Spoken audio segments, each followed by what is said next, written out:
बिस्मिल्लाहिर्रहमानिर्रहीम। प्यारे बच्चों, आज मैं तीसरी जमात के बच्चों को नन्हा खरगोश पढ़ाने जा रही हूँ। बिस्मिल्लाहिर्रहमानिर्रहीम। नन्हे खरगोश को तरस आ गया। उसने गाजर हिरन को दे दी। हिरन उसी वक्त सुनहरी ताज वाली परी बनकर सामने आ गई और बोली, तुम्हारे दिल में अपने भाई बहनों के लिए बड़ी हमदर्दी है। मैं तुमसे बहुत खुश हूँ। मैं भी कभी मुश्किल वक्त में तुम्हारे काम आऊँगी। परी ने नन्हे खरगोश को कुछ मीठी गाजरें दी और गायब हो गई। नन्हा खरगोश गाजरें घर लाया। बाप घर आ चुका था। उसने सारी बात बाप को सुनाई। वो बड़ा खुश हुआ। एक दिन खरगोश ने कहा, मैं खुराक की तलाश में जा रहा हूँ। तुम अंदर रहना, दरवाज़ा बंद रखना। चाहे कोई भी आए, दरवाज़ा हरगिज़ न खोलना। खरगोश चला गया। नन्हे खरगोश दरवाज़ा बंद कर लिया। जंगली जानवरों को पता चला कि नन्हा खरगोश घर में अकेला है। वो खुशी से झूम उठे। बोले, खरगोश को निकाल कर मज़े से खाएंगे। गुबरो, यथ लेसनस छ नाव नन्हा खरगोश। रात परनो गुबरो अमुक अख हिस्सा आज परना अमुक पूर छस परनावा अमुक दोयम हिस्स।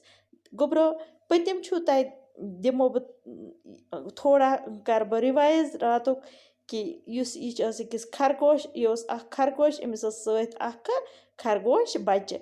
अमिस मोल जबरदस्त करान च अजन नेरान मे वगर कि मा खे कह जंगली जानवर अक दो द्राव यह खरगोश गो क्या षाणने खुराक षाणने तो अत अन अम गाजर अमिस सख बश लजम तो दोपन ना खम बह यह घर अड़ दिम पन्नस मालिस तो अड़ खम पानस। वत समखाय हिरन अमिस अम दोपनस मेन शुर बह काल पे अगर चे मे यह दिख तो बह सै मेन बच्चे दिन ऐ दुआ।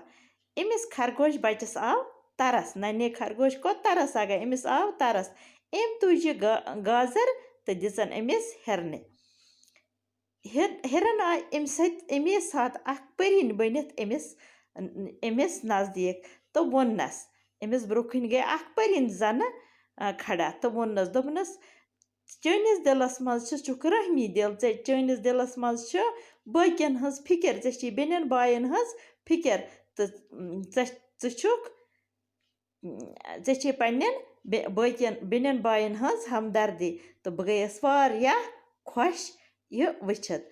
तो अगर कुन सात कह मुश्किल वक्त ऐसी से तो बह सै इमे से बकार। तो परी गई तुज कह मेच गाजर तो दिसन कस खरगोशस तो अथी सत गई गब।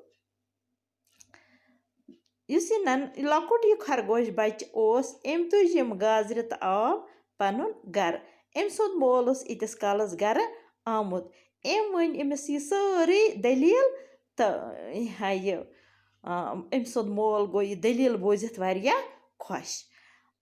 तो अक दो द्राव यह खरगोश क्या द्राव घर खुराक किस तलाशस मज, गुज़ा किस तलाशस मज। तो पन्नस अमिस बच्चस खरगोश बच्चस वोन दोपनस च रूज अंदरे, दरवाज खोलजन कह। अगर ऐ कुस यी च खोलजन दरवाज, हरगिज खोलजन दरवाज। खरगोश गो तो लकुट खरगोश बच रूद घरे।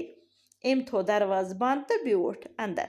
तो जंगली जानवर यम जंगलस मज बाकी जानवर रोजान उमन लज पता। तो अमो वथ अमो गई वारिया खुश। दोपक खरगोश बच्चे कुन जुन खुशी सतन क्या वना खुशी से झूम उठे। अम गई ईत्या खुश तो कह हद छन अम कत्या खुश गई। अम चृंग तुलान वट तुलान खुशी सत। तो अमो दोपक आज क्या कड़ोन इस खरगोश तो खेमोन मज़ सान। बच्चों, यह गसंज कहानी अकिस لۄکٹِس خرگوش بچہِ سٕنٛز.